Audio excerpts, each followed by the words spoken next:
Intravenous therapy implications. The terms listed in this slide are definitions that are found in the Kansas State Board of Nursing Nurse Practice Act. Administration of intravenous therapy is the utilization of the nursing process to deliver the therapeutic infusion or injection of substances through the venous system. Admixing is the addition of a diluent to a medication or a medication to an intravenous solution. Calculating is the mathematical determination of the flow rate and medication dosages. Discontinuing is the stopping of the intravenous flow or removing of the intravenous access device, or both. Evaluating is the ongoing analysis of the monitored client response to the prescribed intravenous therapy for determination of appropriate client outcomes. Initiating is the starting of intravenous therapy based on an authorized order by a licensed individual. This includes client assessment, selection and preparation of materials, calculation, and insertion and stabilization of the cannula. Intravenous push is the direct injection of medication into the venous circulation. Maintaining is adjusting the control device for continuance of the prescribed intravenous therapy administration rate. Monitoring is the ongoing assessment, observation, and communication of each client's response to prescribed intravenous therapy, and this includes the infusion equipment, site, and flow rate. Titration of medication is the adjustment of the dosage of a medication excuse me, to the amount required to bring about a given reaction in the individual receiving medication. With federal regulations, we have different organizations such as OSHA, or the Occupational Safety and Health Administration. This mandates the use of safety engineered devices to reduce needle stick injury and blood exposure. We've got the Centers for Medicare and Medicare Services that set national standards for clients that receive Medicare and Medicaid. Centers for Disease Control and Prevention actually set guidelines such as universal precautions during the provision of IV fluid therapy procedures. The Kansas State Board of Nursing is going to be the regulatory agency in the state of Kansas. And if you go on their website, you can find the Kansas Nurse Practice Act, and this will contain the Kansas LPN scope of practice. Professional organizations such as the Infusion Nursing Standards of Practice are going to apply to all aspects of therapy and apply to all practice settings where infusion therapy is administered. These are what we call professional standards of practice. And then facility infusion policies and procedures will be written, renewed, and be compliant with state and federal laws and professional standards. They can be more restrictive than the federal or professional, but they cannot be less. In any nursing duty that we perform, we have to be accountable for our actions. Accountability is going to be based on three different factors: knowledge, competent skills and continued education for maintaining skills, and sound nursing judgment based on evidence-based practice. This is known as the triangle of legal responsibility.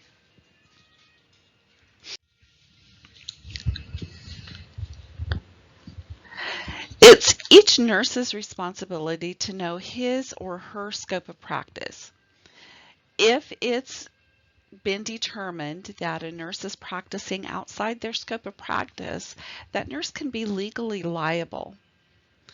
It's also each nurse's responsibility to maintain competence for all infusion-related activities within his or her scope of practice. In addition to the ability to perform a task, Competence is going to include knowledge, critical thinking skills, and appropriate decision making. An LPN under the supervision of a registered professional nurse can engage in a limited scope of IV fluid treatment. Now, this is going to be an LPN that has not had any additional IV training. They can monitor, they can maintain basic fluids, they can change a dressing for IV access devices that are less than 3 inches in the peripheral site only, and they can discontinue IV fluids and IV access devices not greater than 3 inches in length and in peripheral sites only. So all licensed nursing personnel with the responsibility for infusion therapy has to possess a license in good standing with the state's Board of Nursing. LPNs are not allowed to discontinue central lines or PICC lines. Now, LPNs can perform an expanded scope of IV fluid treatment if they have met one of the requirements under KSA 65-1136, and they have to do this under the supervision of a registered professional nurse. The requirements state that the LPN is grandfathered in before July 1st, 1995, if that LPN has successfully completed an IV therapy course and passed an exam, or the LPN has successfully completed an IV therapy course and passed an exam and met all the requirements of the course. Their scope of practice is going to include calculating, adding parenteral solutions, premixed medications to existing patent central and peripheral IV access devices or administration sets, changing administration sets, inserting some IV access devices, changing dressings for central lines, administering continuous IV drip analgesics, antibiotics, admixing IVs, and IV push medications. These LPNs can insert IV access devices that do not exceed 3 inches and are located in peripheral sites only. These LPNs can also maintain patency of central and peripheral IV access devices and administration sets with medications or solutions as allowed by the policy of their facility. And then they can administer by IV push analgesics, antibiotics, antiemetics, diuretics, and corticosteroids per their facility policy. An LPN shall never perform these different actions, and I will let you read those for yourself.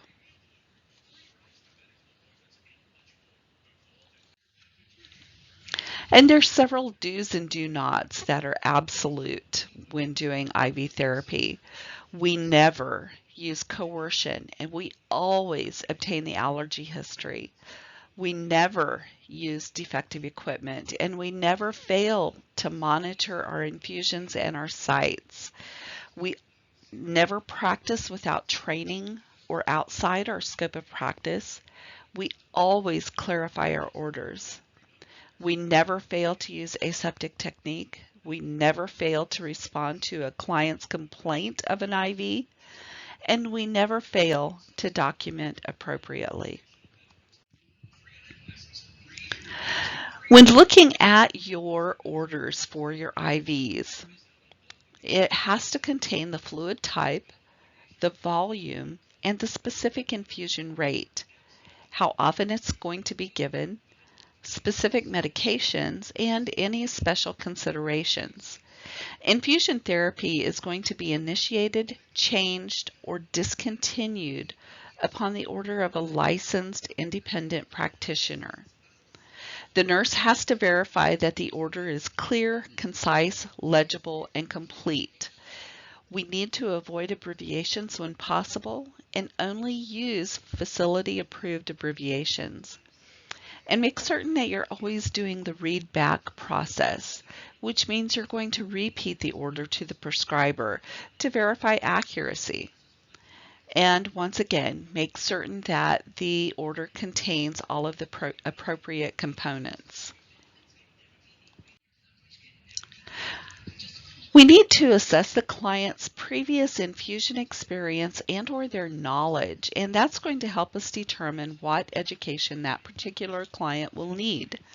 The education topics should include the procedure description, including whether a needle is going to remain in the vein, the fluid contents, in other words, maybe it's nutrients or medications, and the means of administration, and the anticipated length of therapy.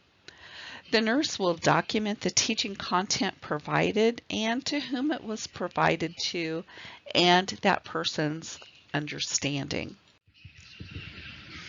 Informed consent is not required for routine IVs, but it is required for central line placement, PICC line placement, and the infusion of drugs or chemicals that might cause harm, such as chemotherapy, and for the infusion of blood products.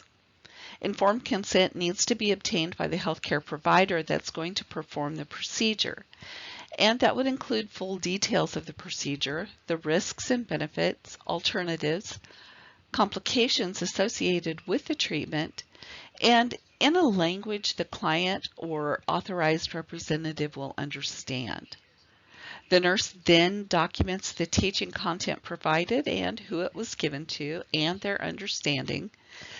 The nurse needs to confirm that the informed consent was obtained, documented, and understood prior to any procedures. And the nurse needs to advocate for the client's or legal representative's right to accept or refuse treatment.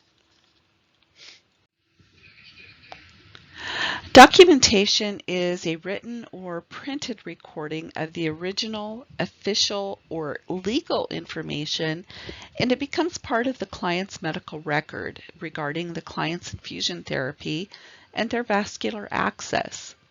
It has a threefold purpose: to record pertinent information regarding the status of the client, and this will enhance continuity and appropriateness of the medical or nursing care provided; to create a legal record of the care provided, and it needs to be comprehensive and accurate. Those are imperative. And to obtain reimbursement for various aspects of care that's provided.